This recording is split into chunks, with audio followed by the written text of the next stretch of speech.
san ki ba wike zane tabuwa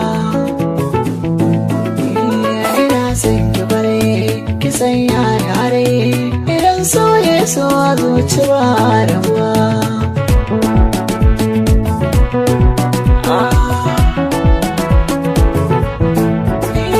so ne mai sanya masu soyin kaguwa a daɗin so ba furta kalmar rabuwa idan so ya so zuci ba ya rufuwa kwari ko a hawa akai zanye sayuwa idan ma ke sa ranki zane tabuwa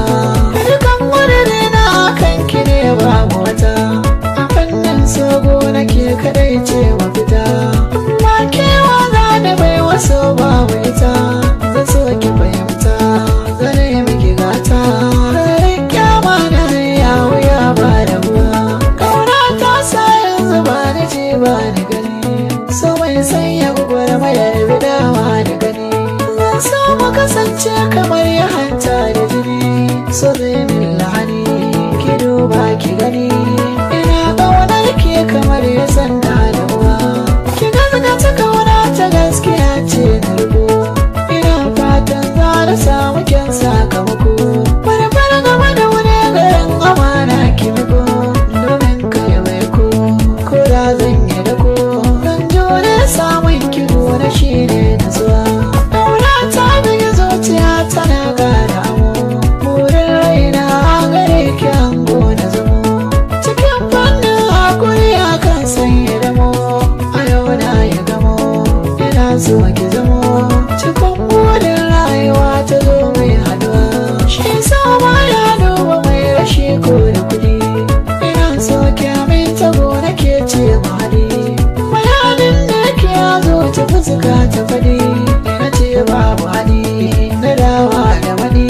in ƙauna ta ke zo ci ba rabuwa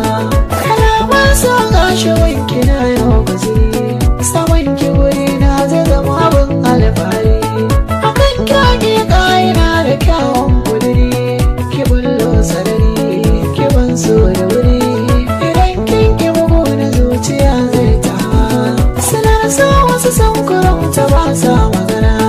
a zakin su bayan misali da rina amince ƙauna ta gaskiya ce raina rabe ruhina muradin raina kiran kira ke sai ba ta roba da ruwa mai kan saura ya kanar ki ba za a yi ba kin zarce mata da tarbiya ba wai ba kalaman ƙaunar ki sare ban gaji ba makyawan mai ba taho ira baba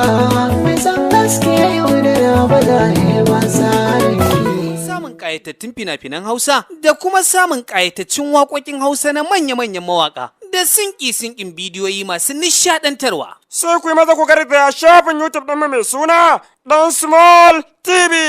Kada ba ku manta Dan Small TV. Kada kuma ku manta bayan kun gama sheke kallonsa sai ku danna subscribe sannan ku danna ƙararrawa. Dan Small TV dandalin shekewa da kwarkwarar roman dimokuraɗiyyar kallo masu zafi masu nishaɗantarwa.